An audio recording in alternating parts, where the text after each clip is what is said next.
Hey everybody, it's Matt from Eastwood Company, and we're at the 2012 SEMA. And I get the pleasure of walking around the show before it opens to any of the public, and some of you guys that may follow our Facebook page and anything like that saw that I posted up early on some of my favorite rides. This one was it. We're with Keith the Builder. We tracked him down, and he's going to tell us about this car. This is something you probably wouldn't think about chopping and modifying and making into a custom if you first see one. It's a Kaiser. Keith, can you tell us about where you found the car, what made you do a Kaiser? Sure. So this is my 51 Kaiser Manhattan. There's actually a large collection of them in Peoria, Arizona, so it wasn't too hard to find. I was actually kind of inspired by the Monster Garage episode where they chopped it was a 54 Chevy with a yellow Winfield paint job on it. Yeah. And that very night that I saw that episode, I got on Google and found myself a Kaiser. And they were relatively inexpensive compared to a Merc or something like that. This is actually a $150 car. Can't beat that. Yeah, it was on the way to the crusher. I saved it, so I bought it for scrap value. That's awesome. That's cool, that story on it. Now, when you were getting your ideas together, were you looking on the forums and things like that to get ideas, or did you just have a picture in your head? This was all my design from the start. I'm an industrial designer by trade, and I just kind of had a vision in my mind of what the fluid shape would look like. Right. I did some sketching, I did some photoshopping, and then I went to work. You just worked off of that. Right. That's cool. So what have you done in the front? Smooth, shaved deck, anything? Okay, so there's a lot of stock Kaiser parts on here, but there's also a few custom things. Got the stock 51 Kaiser hood ornament, but it's recessed in, which was suggested by Gene Winfield, and I'm glad he suggested it. Yeah, looks cool. Another Gene Winfield trick was the Ford Zodiac Australian headlight rings. That's what they are. Yeah. I had never seen them before. Gene knew that the peak would match the grill, and if you look at it, it's like uncanny how well they match. Yeah, it's perfect. It kind of looks like a stock Kaiser part. Other than that, you've got stock Kaiser grills, stock Kaiser bumper. I did some shaving, eliminated the bolts and stuff. Right, the bumpers are flipped upside down, and I kind of recurved them to fit the body real tight. Yeah. But, surprisingly, a lot of stock stuff just kind of refined. But a lot of this is just Kaiser parts you just tweaked and made them smoother. And Exactly. Kaisers they had beautiful parts on them, but the overall form was kind of weird. So I was able to use a lot of the stock parts, and they actually worked out well. Oh, that's cool. Yeah. Now to the main portion, now the chop and everything like that. What was involved in chopping the 51 Kaiser? Well, I had no idea what I was doing, so I bought Tex Smith's How to Chop Tops, and I just started studying how they do it, and then I took 6 inches out of it, cut all the pillars, redid the doors off the car, made them work. I actually recessed the windshield because it's really rare NOS glass that's not replaceable. Wow. I had one set, so I didn't want to cut it. It would have been easier to cut it and just have a nice sill up here to set the glass in, Right. but I worked around it, I made it work. So like I said, 6-inch chop. The side glass is all flat, that's easy to get. You just build glass out of MDF and take it to the shop. Yeah. And then the back window is the stock glass, just leaned forward. Okay. And, moved up. So this car obviously has the trademark Gene Winfield paint on it, but cool story is you didn't plan on Gene painting this originally when you started designing the car. That's right. It kind of worked out that way, and it was completely unintentional. But that 54 yellow Chevy that was on Monster Garage was painted by Gene, and I didn't even realize it at the time. I just took Gene's metalworking class, kind of got to know him, started learning more about traditional customs, and I thought it'd be cool to have him paint it, and it came full circle. That's awesome. Pretty cool. Yeah, and the paint, it flows so well in this thing. It's awesome. I was very happy to have him paint it. I only had a couple other people work on the car. He was one of them. That's awesome. Right. I learned everything the hard way. I had a MIG welder and a grinder, and I went to it.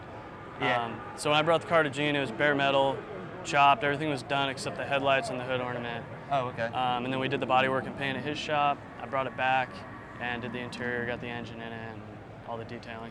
That's awesome. That's a big thing when we're, anything we try to preach is that you don't always need the fanciest tools in the world to build something cool. It's just, a grinder, a MIG welder, and some basic hand tools. You can build cool stuff. You can figure it out. This Yeah. was in a 2-car garage with real minimal tools. I was in college, I was 22 when I started building this. There was no money for tools. Right. It'll be easier the next time. Yeah, that's awesome. Now, one thing that we didn't get to that you mentioned was this thing wasn't a two-door.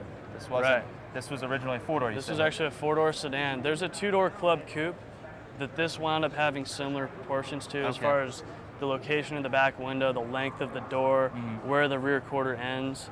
So I did play off of some of that design. Okay. But the club coupe's a lot harder to get. and this one was cheap and easy to get. Right. So I studied it. I was chopping it anyways. The doors were difficult to do. You know, I took 5 inches or so out of here, and I put it there. But when you go to do the body work on something with full welds all the way down the panel, there's a lot of body work to do. It would have been really nice to start with 2-door doors. Right. You know, but it worked out on the roof because I had tons of extra metal. I didn't have to make any panels or anything. I was actually taking steel out of the back of the roof here.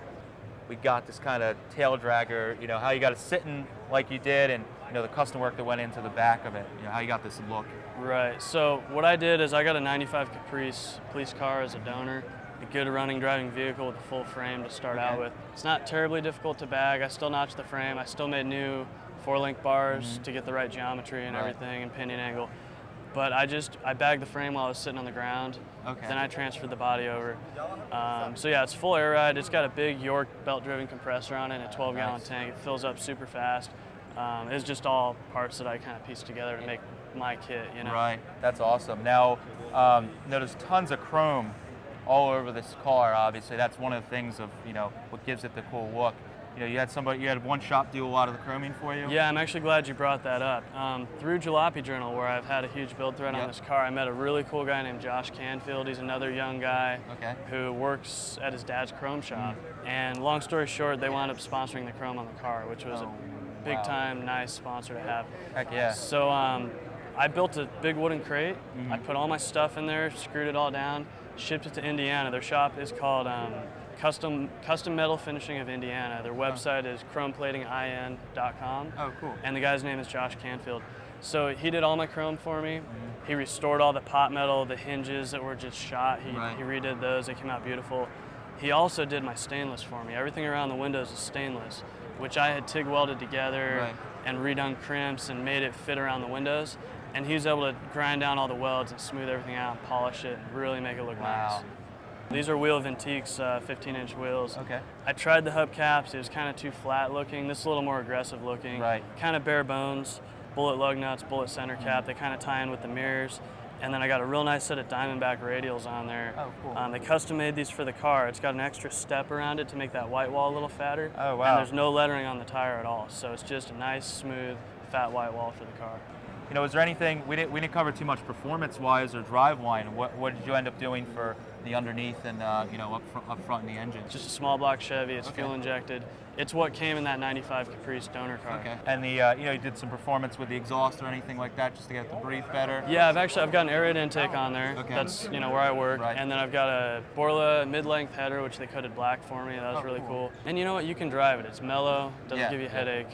Now, the interior on this thing is equally as nice as the outside of it. Do you want to show us what's been done and what's in the inside?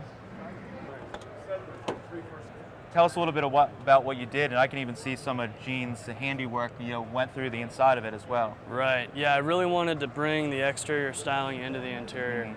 So you're going to see a lot of paint and chrome. All the upholstery is just subdued white traditional tuck and roll. I didn't want it to overpower the other stuff going on in here. So I started with a 65 Ford Thunderbird interior. I bought it out of a junkyard in like Georgia or something. It came on a pallet. Thunderbirds have the really cool wraparound rear seat. And then they've got these really neat sheet metal backs on them, which I was able to chrome and paint, and bring that interior right into the inside. That definitely pops through the back window too. When you walk up to it, you can see the Now the center console, all of that's been. That's 65 Ford Thunderbird. I had to stretch it to make it tuck under the back seat and make it all the way up to the dash. Thunderbirds have a lot of switches and stuff in the center. I just made a nice stainless plate to block that off. Oh, cool. I've got the air ride switches in the ashtray here. So the steering wheel, obviously, you went even as far as to customize the steering wheel. What went into doing the steering wheel? Okay, so this is a 51 Kaiser. The steering wheel is kind of clunky. I really like the 55 steering wheel. It's more streamlined. But it was really big and it had a tiny little ring on it. So what I did is I cut the center out. I used the center bar. I rolled a piece of steel tube on a roller. Then I took PVC pipe and heated it up and slipped it over that curl. Oh, wow. Brought it all back flat, welded it real good, welded the center bar in, and then body worked it. I had Gene paint it, Josh did the chrome on it. I got a real nice NOS Kaiser K to pop on there. And you've got a custom steering wheel that matches the car. Okay, so also under the dash, it's got a vintage era Mark IV unit. It's all sheet metal. But it's really nice to have a period correct unit to go underneath the dash. The gauge cluster Kaisers are 6-volt positive ground. Okay. This is a 12-volt car, you know, it's all Yeah, modern. yeah. So I actually hooked up with Autometer, and they sent some aluminum face gauges. Oh, cool. So what I was able to do is I found a 270-degree sweep gauge, 0 to 120 miles an hour, and it fit right in with the stock Kaiser lens. Wow. All I did was rub the Autometer numbers off. It's got the little hash marks. Right. Worked out perfect. It's And one of the things that people never notice, but I've got a month of work into it. That's, you know? Yeah, that's definitely what it's all about, though, is those small little details on the car. Well, thanks. I appreciate you showing us the car. Yeah, thank you. It's Nice awesome. meeting you guys. And do you have anything planned, or where's this thing headed? You doing any other big shows with it? You know, I just want to show it as much as I can, get it out there, and get going on the next build.